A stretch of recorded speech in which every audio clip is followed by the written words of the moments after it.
प्रति पंढरपूर म्हणून ओळख असलेल्या विठ्ठलाच्या कोटमगाव इथे पहाटेपासूनच भाविकांनी दर्शनासाठी गर्दी केली होती।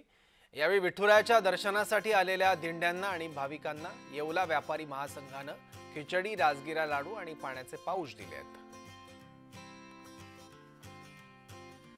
प्रति पंढरपूर समजले जाणारे कोटमगाव विठ्ठलाचे म्हणून संपूर्ण महाराष्ट्रामध्ये परिचित आहे। येवला व्यापारी महासंघाच्या वतीने साधारणतः 1000 किलोपेक्षाही जास्त प्रमाणात भरेल एवढी मोठी खिचडीचं या ठिकाणी नियोजन केलेलं आहे व कमीत कमी लाख ते 1.25 लाख भाविक या ठिकाणी दरवर्षी येत असतात। त्यांना या ठिकाणी खिचडी, राजगिराचा लाडू, पाणी पाऊच व केळी या ठिकाणी व्यापारी महासंघाच्या वतीने या ठिकाणी वाटप केलेले आहे। सालाबाद प्रमाणे यंदा हे 4थं वर्ष चालू आहे।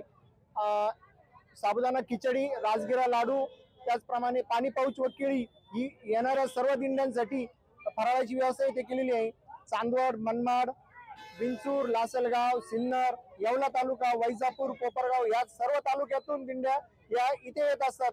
या सर्वांची फराळाची व्यवस्था व्हावी यासाठी येवला तालुक्यातील, येवला शहरातील सर्व व्यापाऱ्यांनी आपलं योगदान देऊन हा इथे मोठा कार्यक्रम आयोजित केलेला आहे।